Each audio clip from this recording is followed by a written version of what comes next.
जिस द्वीप पर नेताजी सुभाष चंद्र बोस रहे थे, वहां उनके जीवन और योगदानों को समर्पित एक प्रेरणा स्थली, एक स्मारक का भी आज शिलान्यास हुआ है।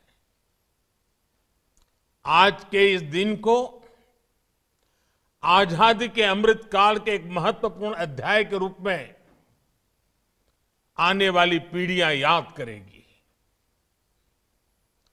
नेताजी का ये स्मारक शहीदों और वीर जवानों के नाम पर यह द्वीप हमारे युवाओं के लिए, आने वाली पीढ़ियों के लिए एक चिरंतर प्रेरणा का स्थल बनेंगे। मैं अंडमान निकोबार द्वीप समूह के लोगों को और सभी देशवासियों को इसके लिए बहुत बहुत बधाई देता हूं। मैं नेताजी सुभाष और परमवीर चक्र विजेता योद्धाओं को श्रद्धापूर्वक नमन करता हूं। भाइयों और बहनों, अंडमान की ये धरती वो भूमि है जिसके आसमान में पहली बार मुक्त तिरंगा फहरा था।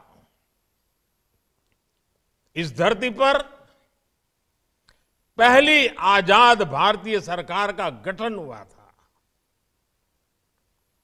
इस सब के साथ अंडमान की इसी धरती पर वीर सावरकर और उनके जैसे अनगिनत वीरों ने देश के लिए तप, तितिक्षा और बलिदानों की पराकाष्ठा को छुआ था।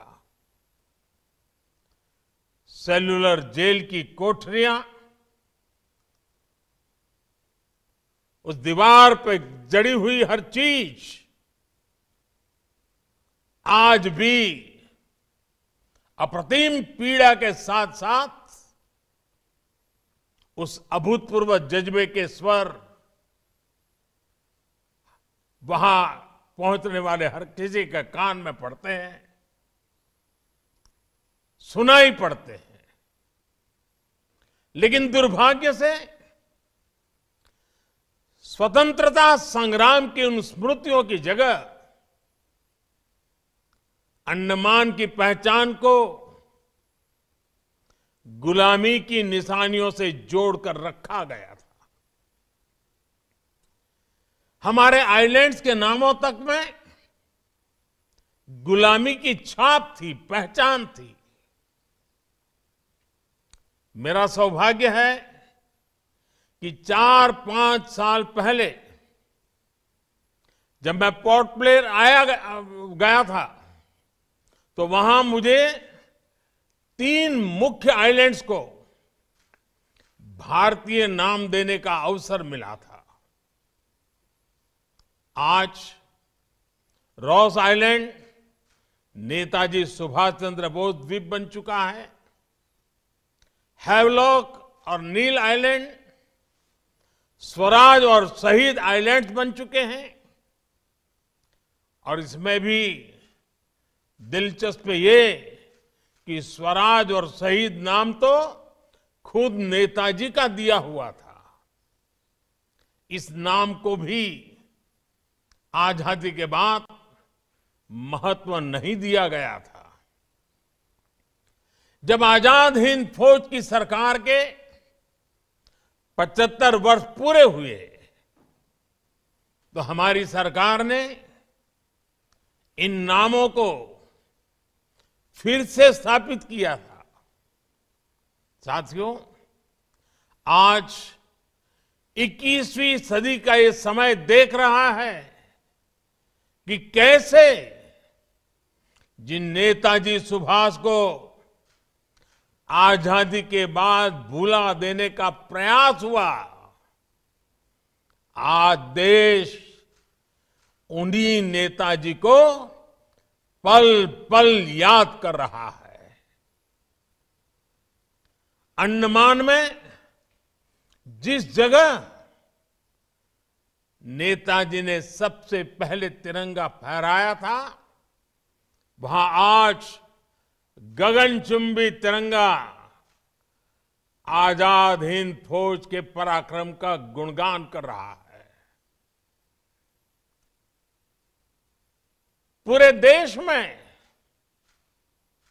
और देश के कोने कोने से जब लोग यहां आते हैं तो समंदर किनारे लहराते तिरंगों को देखकर उनके दिलों में देशभक्ति का रोमांच भर जाता है।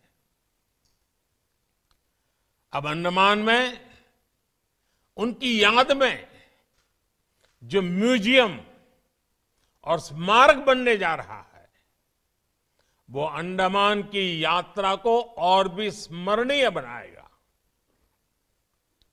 2019 में नेताजी से जुड़े ऐसे ही एक म्यूजियम का लोकार्पण दिल्ली के लाल किले में भी हुआ था।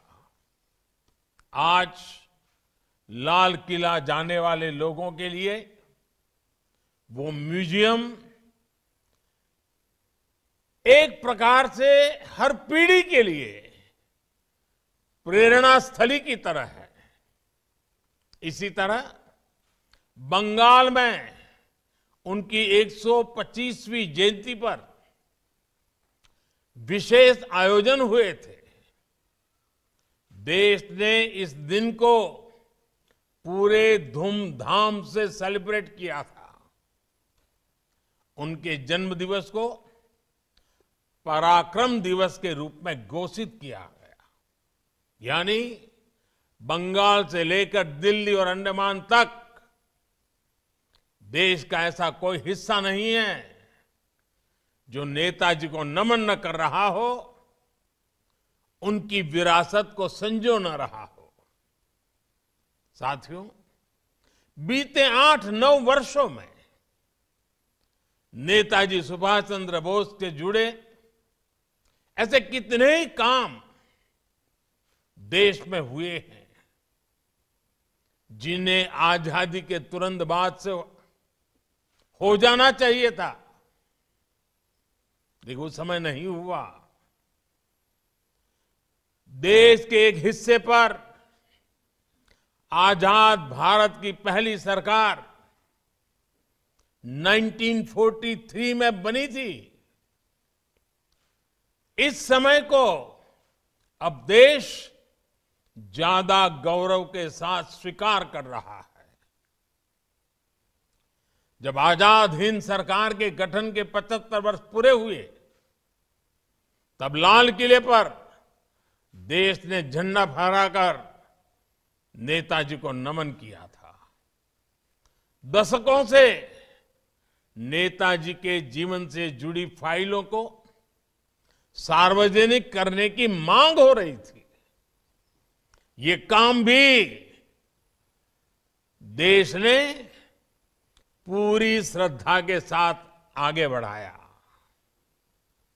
आज हमारी लोकतांत्रिक संस्थाओं के सामने